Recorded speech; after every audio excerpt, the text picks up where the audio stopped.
Sois le bienvenu. On se retrouve aujourd'hui pour la deuxième partie de l'introduction aux intégrales à paramètres. Le but, aujourd'hui, ça va être d'étudier, sans outil, la régularité, c'est-à-dire la continuité, la dérivabilité, pour aujourd'hui, d'une fonction de ce type-là. C'est ce qu'on avait appelé la dernière fois, une fonction définie par une intégrale dépendant d'un paramètre.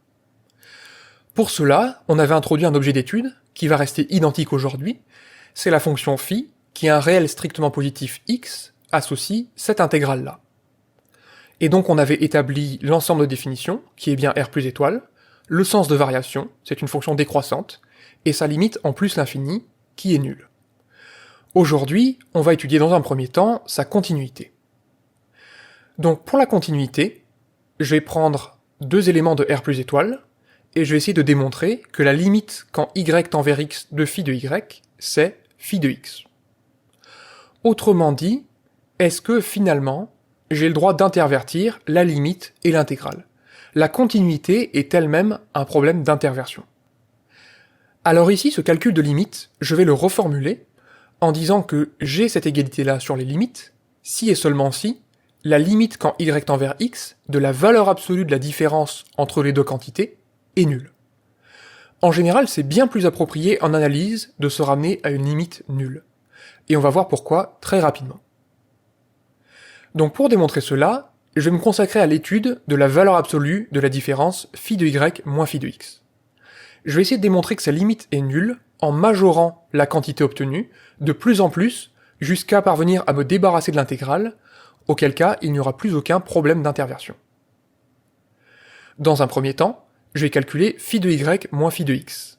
Par linéarité de l'intégrale, je peux rassembler ces deux intégrales comme ceci.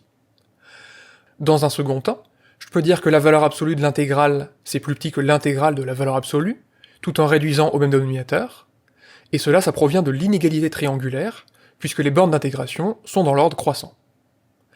Alors ici, je commence à faire quelques calculs, mais ce qui est vraiment important, c'est de se demander, est-ce que, à l'intérieur de l'intégrale, même si je n'ai pas le droit de réaliser l'interversion, si je la réalise quand même, mentalement, est-ce que ça tend toujours vers 0 ou pas? Je peux regarder les termes que j'ai, et a priori, si je mets x égale y à l'intérieur, il n'y a pas de problème, et ça tend vers 0. Normalement, cela signifie que je ne suis pas trop mal parti dans ma majoration. On va donc la poursuivre. Au numérateur, il y a un x moins y qui ne dépend plus de l'intégrale, donc par linéarité de l'intégrale, je vais dire que c'est plus petit que valeur absolue de x moins y, fois cette intégrale-là. Alors ici c'est parfait, parce que ce qui tend vers 0, c'est ici x moins y, je l'ai sorti de l'intégrale. Maintenant, le problème, c'est qu'à droite, il me reste une intégrale qui dépend encore de y. Et moi, je vais faire tendre y vers x. Ce que j'aimerais bien obtenir ici, c'est une intégrale qui ne dépend plus de y. Comme ça, je pourrais passer à la limite en disant que c'est un réel que multiplie quelque chose qui tend vers 0, et donc que cette quantité tend vers 0. Alors on peut avoir une première idée de majoration ici, c'est de dire que finalement, ce qui est intégré, c'est plus petit que 1 sur t puissance 4. Ce qui est vrai, puisque x et y sont deux réels strictement positifs. Le seul problème ici, et ce à quoi il faut faire extrêmement attention quand on réalise des séries de majoration, c'est que les intégrales, il faut qu'elles existent. Ici, je ne l'ai pas mentionné, ce qui pourrait être un certain manque dans la rédaction, mais toutes les intégrales que je considère sont des intégrales de fonctions qui sont continues sur un segment. Donc toutes ces intégrales existent et représentent des quantités réelles finies. Au contraire, si je choisis de majorer l'intérieur de l'intégrale par 1 sur t puissance 4, ça me donne une intégrale d'une fonction qui n'est plus continue en 0, et qui en fait est une intégrale impropre divergente. Donc je ne peux pas me permettre de réaliser une majoration aussi grossière. Pour cela, l'idée c'est que plutôt que de minorer y par 0, on va faire tendre y vers x, donc y devrait être proche de x et pas vraiment de 0. Pour formaliser cette idée-là, mathématiquement, ce que je vais faire c'est que je vais introduire epsilon qui est égal à x sur 2. Et je vais considérer y dans l'intervalle x moins epsilon, x plus epsilon. Autrement dit, pour préparer comme il faut mon calcul de limite, je vais déjà choisir un y qui est proche de x. À quoi donc cela va-t-il me servir? Eh bien on va le voir tout de suite. Par décroissance de la fonction inverse sur r plus étoile, je peux écrire que 1 sur t carré plus y facteur de t carré plus x, c'est plus petit que 1 sur t carré plus epsilon au carré. Et maintenant, par croissance de l'intégrale, je peux dire que finalement, ma quantité valeur absolue de phi de y moins phi de x, c'est plus petit que la valeur absolue de x moins y, que multiplie cette intégrale-là.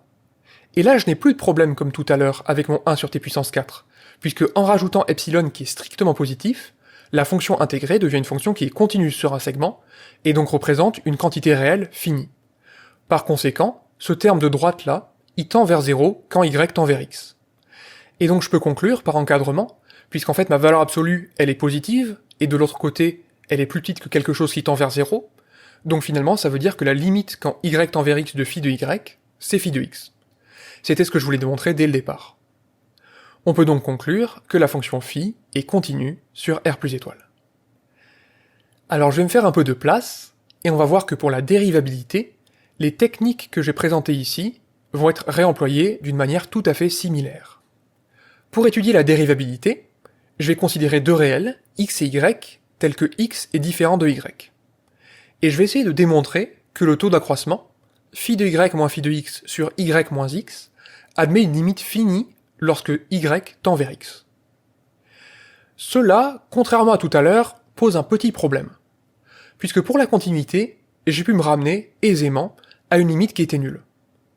Ici, le problème, c'est que la limite que je dois trouver, je ne la connais absolument pas. Et pour cela, je te propose une petite manœuvre interdite. Je vais dériver à l'intérieur de l'intégrale pour conjecturer.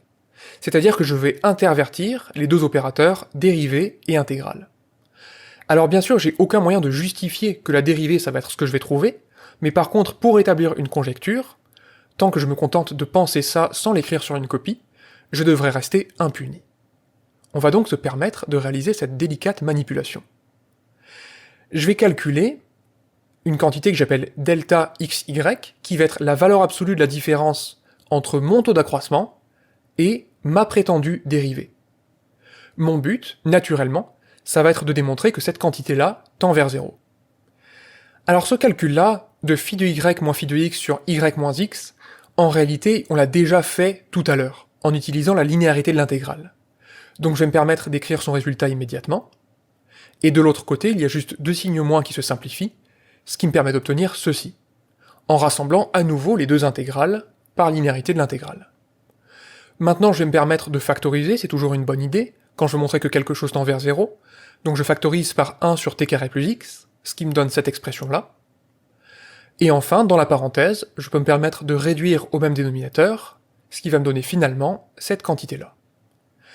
À nouveau, tout au long de la majoration, je ne l'ai pas fait systématiquement, mais je le fais mentalement, il faut que je me demande, est-ce que à l'intérieur de l'intégrale, ça tend vers 0 ? Puisque moi, mon but, c'est de démontrer que cette quantité tend vers 0. Donc si à l'intérieur, ça ne tend pas vers 0, j'ai très peu de chances de réussir. Ici, je vois dans mon terme de droite que j'ai un y moins x. Donc finalement, c'est lui qui va tendre vers 0. La seule chose qui me reste à faire, c'est donc de me débarrasser du y qui est au dénominateur. Et à partir de là, je pourrais conclure exactement comme pour la continuité. La difficulté étant identique, je vais procéder exactement de la même manière. C'est-à-dire que je vais introduire epsilon qui vaut x sur 2, qui est une quantité strictement positive, et je vais dire que par inégalité triangulaire, et par les mêmes arguments dont on s'est servi pour établir la continuité, et bien pour tout y dans l'intervalle x moins epsilon, x plus epsilon, privé de x, sinon je diviserais par 0, ce qui serait regrettable, je peux dire que delta de xy, c'est plus petit que la valeur absolue de y moins x, que multiplie cette intégrale-là, qui ne dépend plus de y. Ni de x aussi, mais ça, c'est pas vraiment nécessaire. L'important, c'est qu'elle ne dépende plus de y, et donc qu'elle ne soit plus concernée par ce problème d'interversion entre limite et intégrale. Maintenant, à nouveau, je vois que ce terme de droite-là tend vers 0. Maintenant, comme la quantité delta de xy est positive, puisque c'est une valeur absolue, j'obtiens, par encadrement, qu'elle tend vers 0. Et donc ça me permet de conclure, puisque j'ai démontré que le taux d'accroissement tend vers la prétendue dérivée qu'on a conjecturée tout à l'heure. Donc ça me permet de dire que la fonction phi est dérivable sur R plus étoile, et en plus de ça, pour tout x réel strictement positif, j'ai l'expression de sa dérivée en x. Pour terminer, j'aimerais te donner quelques pistes pour continuer à creuser. La première chose qu'on pourrait essayer de faire, c'est de démontrer que la fonction phi est dérivable deux fois, auquel cas je conjecturerais l'expression de la dérivée seconde de la même manière, et les méthodes seraient identiques pour établir finalement que phi est dérivable deux fois, et obtenir facilement l'expression de sa dérivée seconde. Et la deuxième chose qui est intéressante, c'est la raison pour laquelle j'ai choisi la fonction phi. En réalité, on peut obtenir une expression beaucoup plus simple de la fonction phi. C'est tout simplement la fonction qui a un réel x strictement positif, associe 1 sur racine de x fois arctangente de 1 sur racine de x. C'est une simple intégration en arctangente. Et ce qui peut être intéressant, c'est d'établir tous les résultats qu'on essaye d'établir dans le cadre d'une étude de fonction des deux manières différentes. Dans un premier temps, en étudiant une fonction définie par une intégrale dépendant d'un paramètre, et donc en sautant la possibilité de réaliser le calcul d'intégrale, et d'autre part, en s'appuyant sur les propriétés de la fonction arctangente. J'espère que cette émission t'a plu, je te souhaite une excellente journée, et je te dis à la prochaine.